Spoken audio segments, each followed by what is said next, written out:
పిలవగానే ప్రెస్ మీట్కి పిలవగానే వచ్చినటువంటి పాత్రికేయ మిత్రులకు, ప్రింట్ అండ్ ఎలక్ట్రానిక్ మీడియా మిత్రులందరికీ నమస్కారం. అయితే నిన్న మనం హైడ్రా నేతృత్వంలో మన అమీన్పూర్ మండలంలో మిస్టారెడ్డిపేటలో 164లో ఒక 3 భవనాలు మరియు పటేల్గూడ గ్రామ పంచాయతీ పరిధిలో ఒక 25 విల్లాస్ని మనం డిమాలిషన్ చేయడం జరిగింది. వీటి గురించి పబ్లిక్ అందరికీ బ్రీఫ్గా తెలవాలనే ఉద్దేశంతో ఈరోజు మనం ప్రెస్ మీట్ అరేంజ్ చేయడం జరిగింది. దీంట్లో ఫస్ట్ మేము కృష్ణారెడ్డిపేట 164 మీ అందరూ లోకల్ మీడియా విలేకరులే కాబట్టి మీ అందరికీ ఏం జరుగుతుందో రెగ్యులర్గా తెలుసు. ఒక నిమిషం రమేష్.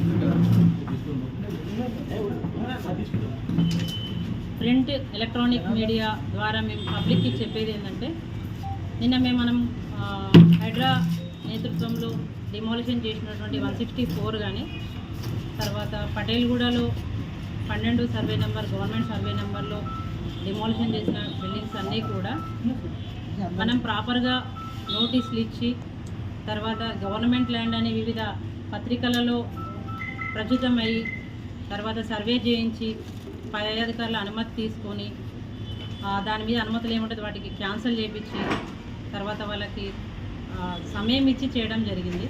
అవన్నీ కూడా అన్ఆక్యుపైడ్, అది ఎక్కడ కూడా ఆక్యుపెన్సీ జరగలేదు. జరిగిన బిల్డింగ్స్ మనం వదిలేయడం జరిగింది. అయితే ఇక్కడ మనము కృష్ణారెడ్డిపేట 164కు సంబంధించి మీకు బ్రీఫ్ చేయాలనుకుంటున్నాను. మనము ఈ కృష్ణారెడ్డిపేట 164లో ఇష్యూ 2022 నుంచి నడుస్తుంది. ఇది ఇవాళ 2024లో మనం సడన్గా కూలగొట్టిన బిల్డింగ్ కాదు. అతను 2022 నుంచి అతను 165, 166 అనేవి పట్టా నెంబర్లు, దాని పక్కన ఆనుకున్నటువంటి 164 అనేది ప్రభుత్వ సర్వే నెంబర్, 44 ఎకరాలు ఉంటుంది. అయితే అతను 165, 166 ప్లాట్లు నెంబర్లతో, అంటే ఒకరు 92 ప్లాట్ నెంబర్ ఉంది, ఒకరికి 90 ప్లాట్ నెంబర్ ఉంది. ఇలాంటి ప్లాట్ నెంబర్లు వేసుకొని కృష్ణానగర్ లేఅవుట్ కింద అతను పర్మిషన్స్ తీసుకొని బిల్డింగ్ పొజిషన్ వచ్చేసరికి 164లో కన్స్ట్రక్షన్ స్టార్ట్ చేశాడు. అట్ ద బిగినింగ్ ఎప్పుడైతే బిల్డింగ్ కన్స్ట్రక్షన్ స్టార్ట్ చేశాడో చాలామంది మీడియా మిత్రులు, ఎలక్ట్రానిక్ మిత్రులు కానివ్వండి, ప్రింట్ మీడియా మిత్రులు చాలా వరకు పేపర్లలో వార్తా కథనాలు రాయడం జరిగింది వాళ్ళు బిగినింగ్ స్టేజ్లోనే. అప్పుడు మనం ప్రాపర్గా ఎంక్వైరీ చేయించి అతనికి నోటీసెస్ కూడా ఇవ్వడం జరిగింది. 10/5/2023 నాడు జీపీ నుండి నోటీస్ ఇచ్చారు, ప్రాపర్ నోటీస్ ఇవ్వడం జరిగింది. దాని తర్వాత 16/10/2023 నాడు కూడా జీపీ నుంచి ఒక నోటీస్ ఇవ్వడం జరిగింది.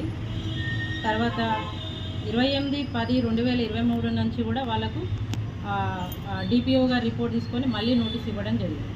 అంటే దఫతవాలుగా వాళ్ళకి నోటీస్ ఇచ్చుకుంటూ ఇది మీరు అక్రమ నిర్మాణాలు కన్స్ట్రక్షన్ చేస్తున్నారు అని వాళ్ళకు ప్రాపర్ నోటీస్ ఇచ్చుకుంటూ వాళ్ళ యొక్క ఎక్స్ప్లెనేషన్ అడిగి, వాళ్ళు సబ్మిట్ చేసిన ఎక్స్ప్లెనేషన్ కరెక్ట్ లేదు, మీ బిల్డింగ్ అనేది 164లో వస్తుంది అనేది వాళ్ళకు సీక్వెన్స్గా, అంటే మన పంచాయత్ సెక్రటరీలు కానివ్వండి, లోకల్ ఉన్నటువంటి ఆఫీసర్లు కానీ ఇవ్వడం జరిగింది.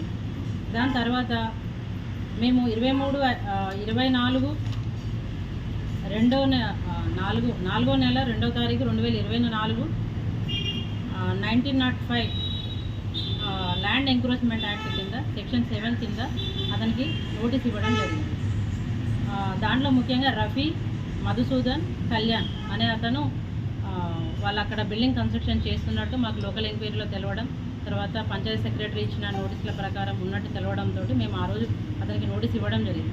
నోటీస్ కంటే ముందుగా అతనికి చాలాసార్లు 2020 నుంచి కానీ 2023 నుంచి కానీ అతనికి సీక్వెన్స్గా ఇది మీరు కట్టకూడదు అని మనం తహసీల్ ఆఫీస్ నుంచి కానీ గ్రామ పంచాయతీ ఆఫీస్ నుంచి కానీ అతనికి కట్టకూడదు అనేది చెప్పి ఉన్నాము. దాని తర్వాత మేము అడిషనల్ కలెక్టర్ గారి ఆధ్వర్యంలో 23/5/2024 కూడా అదనపు collector, local bodies sir, MPDO గారు, మేము మా ఆఫీస్ నుంచి అందరం వెళ్ళి అక్కడ మీరు కన్స్ట్రక్షన్ చేయకూడదు అని బోర్డ్స్ ఏర్పాటు చేశాము. పెయింట్ తోటి అక్కడ ప్రభుత్వ భూమి అని రాయించాము. తర్వాత అతను కోర్టుకి వెళ్ళడం జరిగింది. కోర్టు నుంచి అతను నాట్ టు ఇంటర్ఫియర్ ఆర్డర్స్ తెచ్చుకోవడం జరిగింది. అయినప్పటికీ కూడా స్పీడ్గా బిల్డింగ్ కన్స్ట్రక్షన్ జరగడంతో మేము కూడా ఫస్ట్ లెవెల్లో అందరు చూసారు, మేము అప్పుడు అందరి మీడియాకు పెట్టాము. First floor, second floor gas cutter తోటి కట్ చేయించాము. 3 బిల్డింగ్లు కూడా కట్ అయ్యాయి. ఫస్ట్ ఫ్లోర్, సెకండ్ ఫ్లోర్ కూడా కట్ చేయించాము. తర్వాత కింద ఉన్నటువంటి బేస్మెంటల్ లెవెల్లో ఉన్నటువంటి వాల్స్ కట్ చేయడం కూడా జరిగింది మన అందుబాటులో ఉన్న జేసీబీలతోటి. పోయిన తర్వాత అతను నాట్ టు ఇంటర్ఫియర్ ఆర్డర్స్ ఉన్నప్పుడు ఇట్లా ఎంఆర్ఓ గారు ఇట్లా గ్రామ పంచాయతీ సిబ్బంది వచ్చిందని వాళ్ళు అతను కంటెంప్ట్కి వెళ్ళాడు. ఆ కంటెంప్ట్కి వెళ్ళినప్పుడు మేము ప్రాపర్గా కోర్టుకు మేము సబ్మిట్ చేయడం జరిగింది, కౌంటర్ దాఖలు చేయడం జరిగింది, మేము ప్రాపర్గా ఆన్సర్ చేయడం జరిగింది. ఎందుకంటే ఈ నిర్మాణాలన్నీ కూడా కోర్టుని మిస్లీడ్ చేస్తూ కోర్టుకు తప్పుడు ధృవీకరణలు అంటే 165 సర్వే నెంబర్ 166లో ఉన్నట్టు తప్పుడు ధృవీకరణ చూపించుకుంటూ కోర్టును కూడా తప్పుదారి పట్టిస్తూ అతని నిర్మాణాలు మాత్రం 164లో ఉన్నట్టు మేము సర్వే రిపోర్ట్ ద్వారా కోర్టు జీపీ గారి ద్వారా మేము ప్రాపర్ ఇన్ఫర్మేషన్ కలిసి అందజేయడం జరిగింది. కౌంటరు అది అప్రూవ్ కూడా అయింది.